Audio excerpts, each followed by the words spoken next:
नमस्कार दोस्तों, आपका अपने चैनल मनोज गुप्ता एकेडमी में आपका स्वागत है। दोस्तों, आज हम कक्षा 8वीं के भूगोल में पाठ 1 स्थानीय समय एवं मानक समय इस पाठ का स्वाध्याय अर्थात प्रश्नोत्तर करने वाले हैं। दोस्तों, अभी तक आप लोगों ने इस चैनल को सब्सक्राइब नहीं किया तो प्लीज सब्सक्राइब और चैनल लाइक कीजिए और अपने फ्रेंड्स के साथ शेयर कीजिए। ये है पाठ 1 स्थानीय समय एवं मानक समय, उसका स्वाध्याय कर लेते हैं। प्रश्न 1 में क्या दिया गया है? योग्य विकल्प चुनकर कथन पूर्ण करो। उसमें से पहला प्रश्न है, पृथ्वी के परिभ्रमण के लिए 24 घंटों का समय लगता है, 1 घंटे में पृथ्वी की खाली जगह। उसमें से पहला ऑप्शन है 5 देशांतर रेखाएं सूर्य के सामने से गुजरती है। दूसरा 10 देशांतर रेखाएं सूर्य के सामने से गुजरती है। तीसरा 15 देशांतर रेखाएं सूर्य के सामने से गुजरती है। और चौथा है 20 देशांतर रेखाएं सूर्य के सामने से गुजरती है। इसके उत्तर में आएगा 15 देशांतर रेखाएं सूर्य के सामने से गुजरती है। पृथ्वी के परिभ्रमण के लिए 24 घंटों का समय लगता है, 1 घंटे में पृथ्वी की 15 देशांतर रेखाएं सूर्य के सामने से गुजरती है। अब अगला करते हैं। दूसरे में क्या दिया गया है? पृथ्वी पर किसी भी 2 स्थानों के स्थानीय समय में कितना अंतर है, यह समझने के लिए खाली जगह। ऑप्शन में दिया गया दोनों स्थानों के मध्याह्न समय ज्ञात होने चाहिए। दूसरा, दोनों स्थानों की देशांतरीय रेखाओं का अंशात्मक अंतर ज्ञात होना चाहिए। तीसरा, दोनों स्थानों के मानक समय में कितना अंतर है, यह ज्ञात होना चाहिए।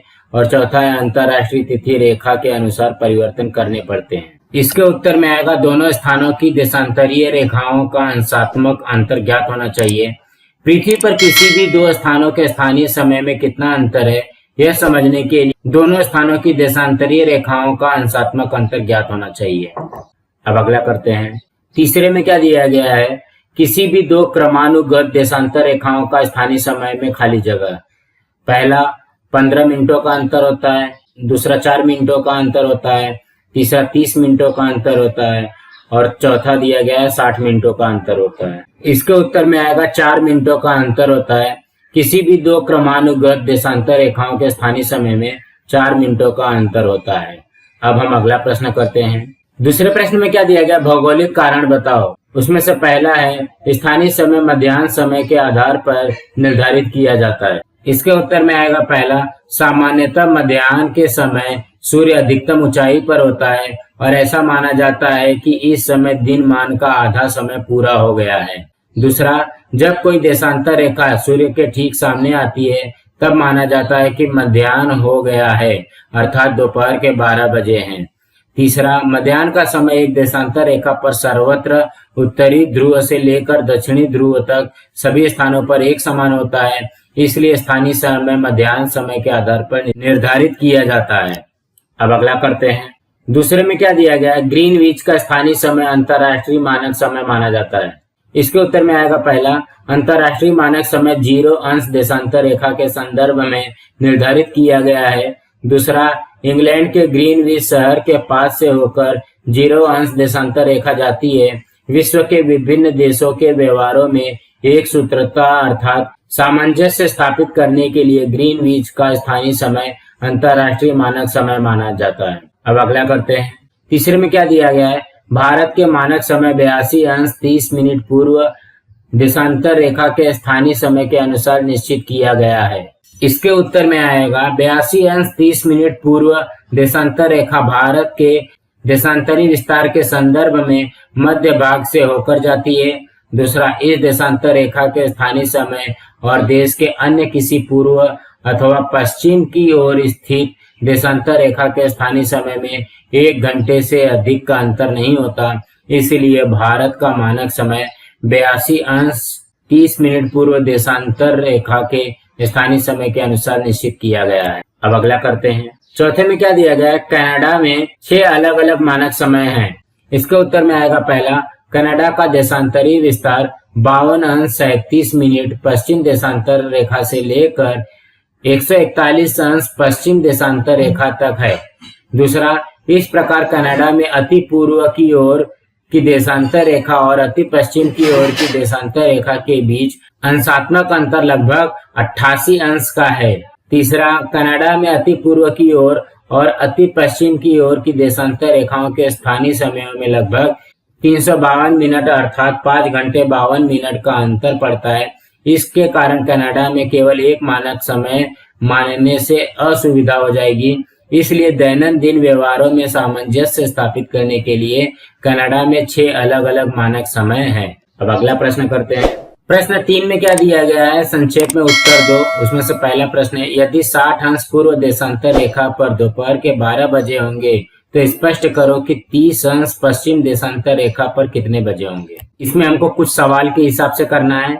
इसके उत्तर में आएगा पहला, 60 अंश पूर्व देशांतर रेखा तथा 30 अंश पश्चिम देशांतर रेखा का अंशात्मक अंतर 90 अंश है। ये 90 अंश कहाँ से आया, देखो 0 अंश देशांतर रेखा से 60 अंश पूर्व देशांतर के बीच 60 अंश का अंशात्मक अंतर होता है, प्लस 0 अंश देशांतर रेखा से 30 अंश पश्चिम देशांतर रेखा के बीच में 30 अंश का अंशात्मक अंतर होता है। तो ये 60 और ये 30, 60-30 कितना हो जाएगा, 90 अंश का अंतर हो जाएगा। फिर दूसरा, इन दोनों के देशांतर रेखाओं के समयों का अंतर जो है, तो 90 में 4 का गुणा कर दोगे तो 9 चौक 36, 360 मिनट हो जाएगा। अब 360 मिनट को हम लोग घंटे में कन्वर्ट करते हैं तो 60 से भाग देना पड़ेगा। तो 360 में 60 का भाग दे दिया तो ये 6 घंटे हो गया। और तीसरा पॉइंट आएगा, पूर्व की ओर की देशांतर रेखाओं का स्थानीय समय पश्चिम की ओर के देशांतर रेखाओं के समय से आगे और पश्चिम की ओर की देशांतर रेखाओं का स्थानीय समय पूर्व की देशांतर रेखाओं के स्थानीय समय से पीछे होता है। और चौथा पॉइंट है, इस प्रकार यदि 60 अंश पूर्व देशांतर रेखा पर दोपहर के 12 बजे होंगे तो 30 अंश पश्चिम देशांतर रेखा पर सुबह के 6 बजे या 6 घंटे पीछे होंगे। अब अगला करते हैं। दूसरे प्रश्न में क्या दिया गया है, किसी प्रदेश के मानक समय का निर्धारण कैसे किया जाता है। इसके उत्तर में आएगा, किसी प्रदेश के मानक समय का निर्धारण नीचे दिए अनुसार किया जाता है। उसमें से पहला है, जिस देश या प्रदेश का रेखांशीय देशांतरी विस्तार अधिक होता है उसके विभिन्न भागों के दैनंदिन व्यवहारों में सामंजस्य स्थापित करने के लिए उस देश या प्रदेश के रेखांशीय विस्तार के संदर्भ में मध्यवर्ती भाग से जाने वाली देशांतर रेखा के स्थानीय समय को उस देश या प्रदेश का मानक समय माना जाता है। दूसरा, जब किसी देश या प्रदेश के अति पूर्व की ओर स्थित देशांतर रेखा और अति पश्चिम की ओर स्थित देशांतर रेखा के स्थानीय समयों में 2 घंटे अथवा इससे कम समय का अंतर होता है, तब ऐसे देश या प्रदेश में सामान्यतः केवल एक मानक समय माना जाता है। और तीसरा पॉइंट है, जब किसी देश या प्रदेश के अति पूर्व की ओर की देशांतर रेखा और अति पश्चिम की ओर की देशांतर रेखा के स्थानीय समयों में 2 घंटे से अधिक का अंतर होता है, तब उस देश या प्रदेश में एक से अधिक मानक समय का उपयोग किया जाता है। अब अगला करते हैं। तीसरे में क्या दिया गया है, भारतीय मानक समय के अनुसार फुटबॉल मैच ब्राजील के साओ पाउलो में सुबह 6 बजे प्रारंभ हुआ। बताओ कि तब साओ पाउलो का स्थानीय समय क्या होगा। इसको भी हमको सवाल को हल करके निकालना पड़ेगा। इसके उत्तर में आएगा पहला, प्रतिपादन में आएगा, किसी भी देशांतर रेखा के पश्चिम की ओर प्रत्येक देशांतर रेखा का स्थानीय समय उससे आगे वाले निकटवर्ती देशांतर रेखा के स्थानीय समय से 4 मिनट पीछे होता है। साओ पाउलो का स्थान भारत के पश्चिम की ओर की देशांतर रेखा पर है। दूसरा, साओ पाउलो और भारत के देशांतर रेखाओं के बीच का अंशात्मक अंतर 127.30 मिनट मतलब 127.5 अंश है। तीसरा, दोनों स्थानों के बीच का अंतर 127.5 में 4 का गुणा करोगे तो 510 मिनट आता है। अभी तो मिनट में आ गया, तो इसको घंटे में कन्वर्ट करने के लिए क्या करोगे, 60 से भाग दोगे तो 510 में 60 का भाग दिए तो 8.5 घंटे आया, मतलब 8.5 घंटे आया। तो 8.5 घंटे में क्या होगा, 8 घंटे 30 मिनट। चौथा, इस प्रकार भारत में जब सुबह के 6 बजे होंगे तब साओ पाउलो में पिछले दिन की रात के 9:30 8 घंटे 30 मिनट पीछे होंगे। इस प्रकार जब ब्राजील में साओ पाउलो का फुटबॉल मैच भारतीय मानक समय के अनुसार सुबह 6 बजे प्रारंभ हुआ, तब साओ पाउलो का स्थानीय समय पिछले दिन की रात का 9:30 होगा। अब अगला प्रश्न करते हैं। चौथे प्रश्न में क्या दिया गया, जब प्रधान देशांतर रेखा पर 21 जून को रात 10 बजे होंगे तब अ, ब एवं क स्थानों पर दिनांक एवं समय क्या होगा, इसकी तालिका बनाइए।